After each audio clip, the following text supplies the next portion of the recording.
Hi, I'm State Senator Randy Richardville, and I represent the 17th District. The most important part of my job is representing the constituents in the 17th District, which is southern Jackson County, southeast Washtenaw County, and all of Monroe County.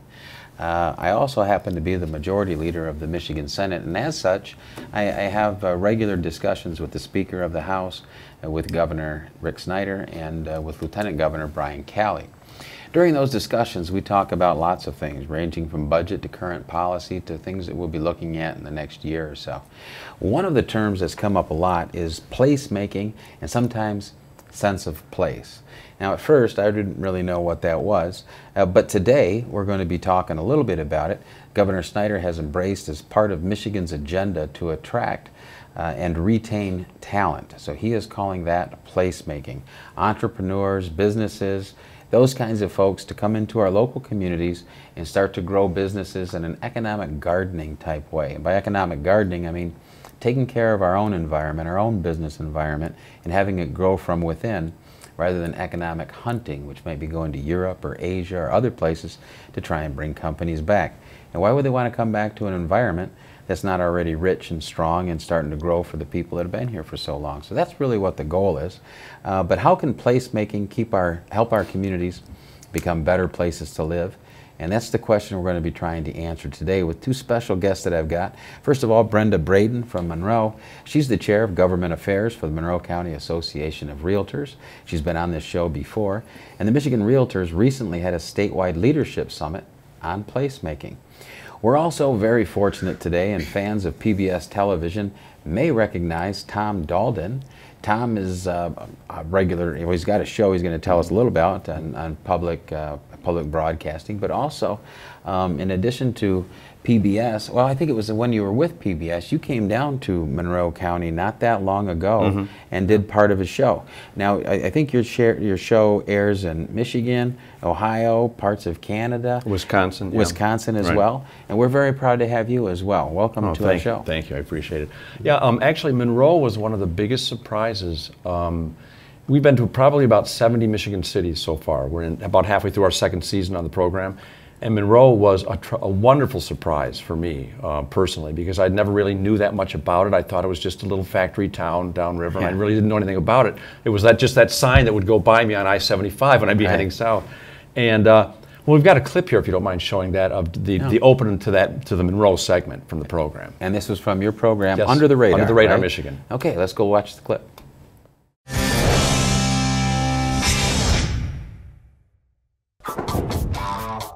I have to admit, in all my travels across Michigan so far, Monroe was my biggest surprise. Now, I only live about an hour and a half from Monroe, and I've always thought it was just a little industrial town on Lake Erie with some factories and a couple of strip malls. Man, was I wrong. Monroe is a beautiful city that's rich in both history and classic architecture. Monroe is also a modern city with great new places to eat, stay, and explore downtown. There's no shortage of creativity, determination, or enthusiasm with the people of Monroe.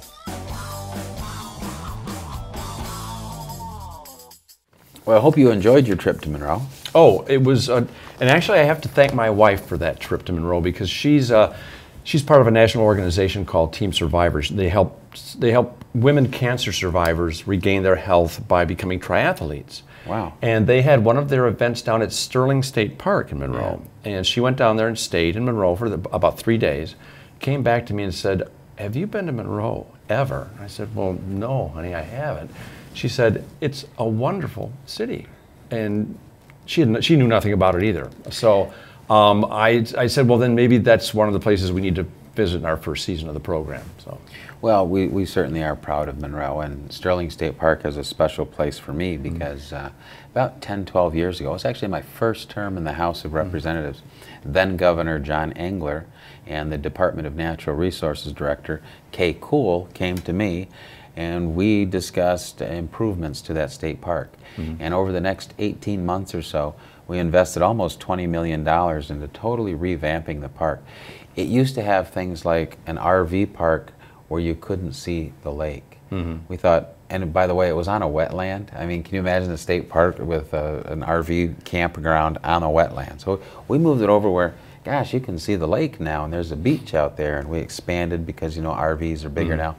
One of the neat parts, though, is we put some 11 miles of new trail, created a new berm and new ways to exit and enter into the park. So you can take your bike, you can walk, you know.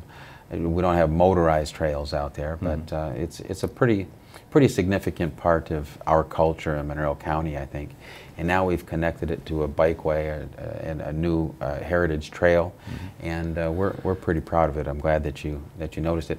But let's get back to the subject matter here. You got me off track there, and it's my fault. But you, under the radar, you talked about placemaking. Could you maybe give us some idea what you just what mentioned is all part of placemaking. The fact you take part of your you take your natural resources, the things that you have, like the trails and the parks and the lake, and you integrate that into the community. And Monroe already has such a head start on placemaking just because the downtown area is so beautiful, and in the way it's set up, the flow of the downtown, and the way the businesses that you have down there. You've got great art community, you've got great restaurants. You're already well into the whole placemaking philosophy, because placemaking really is it's a process and a philosophy. And it's all about listening to the people in an area and finding out exactly what their needs are, what their wants are, and then sort of building that into your city and your community. So. All right. So, you know, in Monroe, and this is in no way, shape, or form a shot at you, but a lot of people call Monroe downriver. Right. And we like to think that the Detroit River comes to a certain spot, then there's a little gap, and then we're a lakefront community. We're not downriver anymore. So even though we are south of the river, a little bit southwest of the river, you know, we consider ourselves to be a little bit of an island. And that wasn't trying to correct you. I'm just trying to but that's true. Put a plug in for my hometown. You know? Now, Brenda, the Association of Realtors had a conference about placemaking up in Lansing not too long ago, and I think you attended that, if I'm not mistaken. I actually did not attend that. You didn't? No, we had other leadership from our association that attended that. Okay, Yeah. but you can still tell me about it. Yeah. What happened? Yeah, I'm certainly not the expert, but you know what happened is this. I think the most important thing, we're having the conversation about it. You know, for years it's been a process that people, I think, you know, liked the concept, but really never made a conscious effort to really pull all these things together. Like, you know, Tom referenced, we have all these great resources. We have our lakefront community, of which I grew up and am a part of. I enjoy the lakes and the things that come along with it, the fishing, the skiing, the water sports, and everything else. And so it's taking, you know, it used to be we talked about location, location, location in our business and schools. And the conversation is bigger than that now, and it's acknowledging that. Our generations younger than us now look for things different than we did. You know, we came from a generation of people that almost wanted to grow away from the city and get away from the city and have these bigger spaces. And there's certainly still a demographic that enjoys that, but there's this new culture of wanting to be connected and enjoying the city and its benefits and shopping and fine dining and restaurants and things, but also having walkways and ways to explore the outdoors and enjoy that. Yeah, we're discovering that so much in our program, that so many people are reconnecting with their downtowns. Young and old, actually. A lot of the baby boomers are now wanting to, their cottages are now in cities and in towns. So a lot of people are, so many of the older buildings are being renovated and turned into living space. People are now paying more attention to walkable spaces downtown, to integrating the parks into their cities. It's something we're seeing almost in every city we go to in Michigan. Yeah, you know, a few years ago now, you know, those of us from the business community tend to look at the best places to work in the United States. I worked for Lazy Boy Chair Company, which is one of the most admired companies in the United States. A great place to work, treat their employees well, good pay, good benefits, et cetera, et cetera. That's typically what some of us old school folks used to look at when we talked about jobs, relocation, and those kinds of things. Now, the generations that are coming out are saying it's not just the best places to work that we're interested in. We're looking at the best places to work, to live, to play. Right. We want to know, what does this community offer? Sure, it's a great job, but what if I'm bored to death when I'm not you know, there during the day? Yeah. And so I think that's part of what this is saying, hey, let's identify the community. Let's talk about the culture. Let's talk about the businesses that are there, the kinds of activities that we can offer. And you know, Monroe is one of the most historical cities in the state of Michigan. I think it's the third oldest, and you know, we've got the battlefield that we've made a national park now, which is we're pretty excited about. The heritage trails that I talked about, of course, has always been fishing. We got the river as well, sports and those kinds of things. But is part of placemaking looking at the people that are there, the culture that's there, the playing and fun things to do, and then how do we attract people? Or how do we make those things available for folks that are already living in those communities? A little bit of both. Help me understand, expand upon that a little bit, if you could, if you don't mind. Well, yeah, placemaking is almost like a tapestry of things. It's not just, you know, the park is nice in town. It's a combination of integrating green space into your city, like we were saying, walkable downtowns. Make sure that you have the right businesses in town, that you have a vibrant, that your business community is alive and growing. Things like that. It's not just, it's a process too. It's something that you're constantly, you have to stay in touch with the people in your community to find out what it is they want and what they need.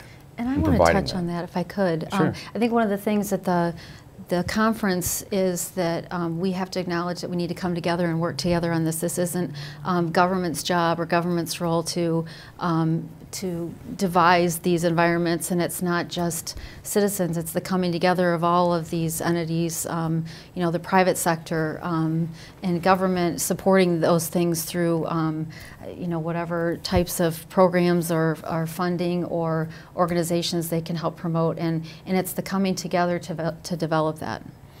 So let me see if I can ask this a different way then. Maybe this would be helpful. When back in the early years in the legislature, for me, I was working closely with Governor Engler, and we won what we call what Site Selection magazine calls the Governor's Cup, 4 years in a row, and we won that for creating the most jobs of any state in the country for 4 years in a row.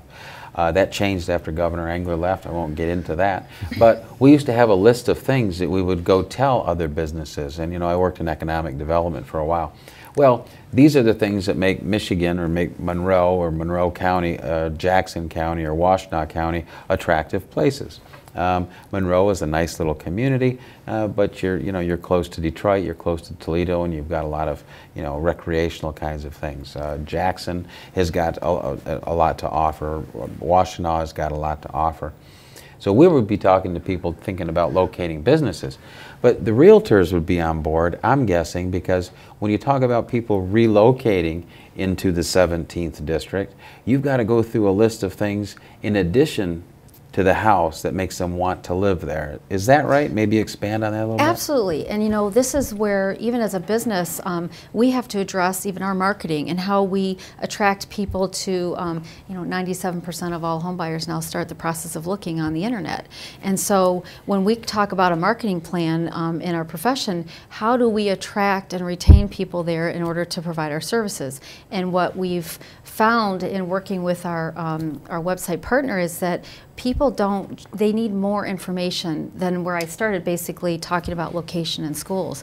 It's about, you know, where do I go to take my walk with the dog? Where do I go to? It's about providing as much information in the community as possible. It's got to be hyper-local rich, and that's what we need to do as a community to be able to provide those types of, you know, to make sure we have that content to provide to people to draw people to the area. Okay, you used a term I didn't know about. Okay. Hyperactive rich? Hyper-local content. Okay. Meaning that we're not just talking about employment in schools, that, you know, we need to make sure that people, regardless of if their hobby is fishing or water sports, or if it's the river or the lake, or whatever. We need to provide all of that information, and to provide that information, we need to have those things available for them. So then let me ask you both kind of a hard question. I don't mean to put you on the spot, but all right, we're talking about placemaking, we're talking about businesses, or we're talking about individuals. Where do you think in Jackson County, Washtenaw County, Monroe County, or Michigan in general, what areas do we need to improve, and then maybe how do we improve that? Well, Detroit's a big area that is improving. There's a huge turnaround down there right now. A lot of young people are moving into the city, starting businesses, living in the city. Especially up around Wayne State. I think they've got an area, I don't remember off the top of my head what the name of it is, but they've got a goal close to the DIA. Right. Where they're actually working to market that it's area Midtown. for young people. And talking about placemaking, they've done that there. They're actually incentivizing people to move into Midtown, to work in Midtown, to live, bring their families there. So they're creating this sense of place there that, it's funny, a sense of place, it's a concept that they've had in Europe that they never got rid of, but for about 50 years in this country, we sort of moved out, away from our cities and the sprawl, and we sort of got away from that sense of community. And that's really what sense of place is. It's a sense of community and a belonging to something. Yeah. And that's, I think, it's almost like, have you ever heard the expression feng shui? I haven't, but it's an ancient. We have heard it in our business. It's an ancient Chinese, just to bring synergy and to something, or to an area, and bring a sense of community, bringing everybody in, everybody's ideas, so everybody feels like they belong. So the Midtown people, and I'm a little bit familiar with that one. You've got the DIA, the Detroit Institute of Arts, which means we've got culture here. It's a big name kind of attraction. Right. We've got Wayne State University over here, so we've got young people that want to be educated. Right. Energy. Now we've got the young urban kind of folks that, hey, there's places that you can walk. Exactly. Museums. So now you're getting a sense of what this, you're defining the character or the personality maybe of a community. And so whether you're in Monroe or whether you're in Saline or whether you're in Summit Township, what makes Summit Township, or what makes Frenchtown, or what makes Bedford, which started off as temperance, I mean, because of the temperance movement, but I think they got a little bit away from that. I'm not going to get into that. But that's okay. Those are the kinds of things we're talking about when we talk about placemaking then, right? Well, and I think that, we can look at other areas that have attracted that. They have done a good job of place. I think we can look to what we need to do in Monroe is look to other areas that have been successful in doing that. Where you have different types of living environments, the loft type, where you've got your rich downtown areas that people are enjoying the loft space up on top looking over the city, and the dining and shopping, and parking and availability to safe ways to attend those things, or to frequent those things, and parking and all of those things. We have a great thing we have a lot of great things that have happened in the area, but one of the other things I think to add to art and culture is music. We all love music. I think music does something for all of us, and we have this great thing called the River Raisin Jazz Festival that's grown incredibly over the years, and those types of things that make it exciting and neat and fun to be somewhere and enjoy. And not only identify within the community, but from outside the community, that these are things you can look at when you think of whatever part, whether it's Monroe or whether it's Bedford or whether it's Pittsfield Township. How do we define and how do we make things, I guess part of it is also understanding and knowing what's there. Absolutely. I mean, taking advantage of what's already there. Exactly. Right. I went through a program called Leadership Monroe back in 1996, 1997. I was incidentally in the best class that Leadership Monroe has ever offered. I'm sure you were. It's just one of those things. Not because of no me, doubt. but because of those other 20-some people that were in there. For sure, it's kind of a running competition thing. But since I have some airtime, I'll just go ahead and say it. That was the best class ever. But I didn't even realize at that point in time that there was the downtown kind of living in Monroe. He's got some incredible places down there. Oh, beautiful. Now the Hotel Sterling is added to that, where it's not really living, but now you've got that was one of the things we featured on our program. Oh, you did? It was well, my wife stayed there and called me and said, "Oh my goodness, you should see this hotel."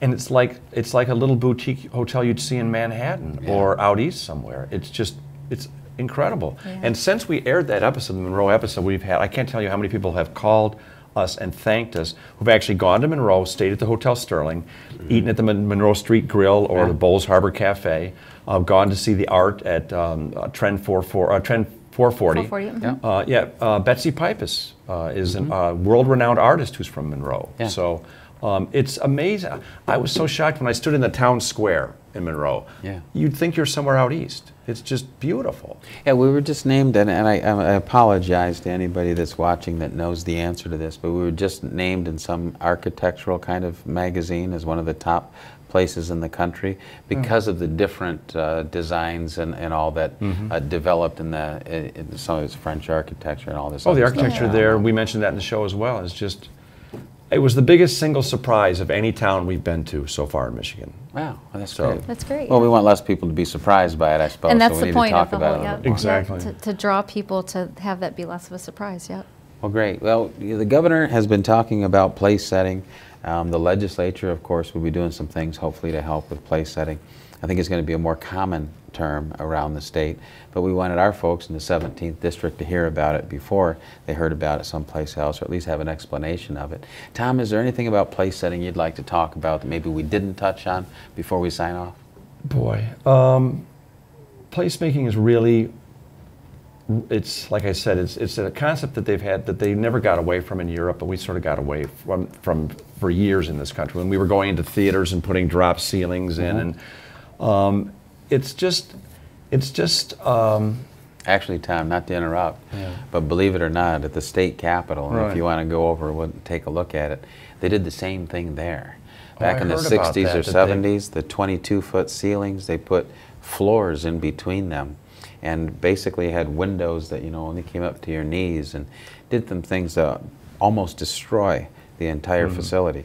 But through private funding, some 20 years or so, they redid the whole thing. And it is a gorgeous building. It's one of the probably landmark buildings in the entire state, built in 1879, I think. The first capitol designed by the architect, who went on to do, I don't know, 4 or 5 others, at least I think that's what it is, Texas, I think Colorado, and maybe some more. But now it's back restored to its original glamour, and anybody from the 17th district that would love to come up and see it, we would certainly love to have them. So I just wanted to say that Lansing, part of its placemaking would be the Capitol building. Is that accurate? Absolutely. Actually, Lansing's going through a bit of a renaissance right now as well. The accident fund building. Yeah. Incredible. Yeah, Dan Lepp took me over and showed me from a distance how they changed the color of the brick so that I just saw that. Did you see? Yeah, we actually were going to feature that on our program as well. Yeah, So. some of those things are very interesting, and you might not notice them unless they're pointed out, and then it adds a little bit of a richness to the community. The Meyer Theater, Lazy Boy Center, I worked on that and had the community behind it. These are things where we have entertainment back in Monroe, arts and culture and all. And one by one, the River Raisin Battlefield, which as I mentioned briefly, is National Park now, is starting to grab some attention. The downtown redevelopment is continuing to go on. And we've still got manufacturing and all. It's always been part of our culture, with the water there as well. So we're pretty fortunate to have that community, and it's been a little bit hidden, a little bit of a secret. We don't want to tell too many people about it, but when they do hear about Monroe County, or they hear about Jackson, or they hear about Washtenaw, we would certainly have it be accurate.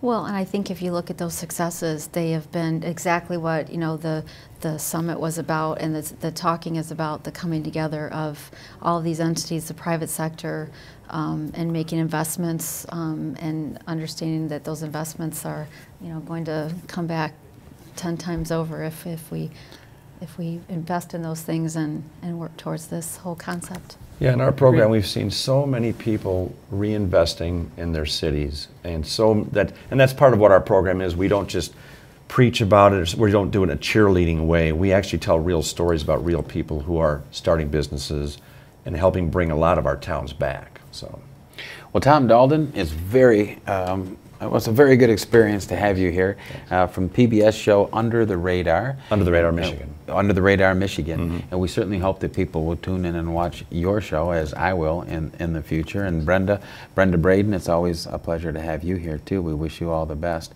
And now we know a little bit more about placemaking, place setting, setting the place. I mean, there's different words, but basically I think we all know what we're talking about. So when the governor starts to lay out some of his plans, we'll know what he's talking about. We'll be proud of the 17th District. This is Randy Richardville, and this has been the Richardville Report. We thank you for tuning in today.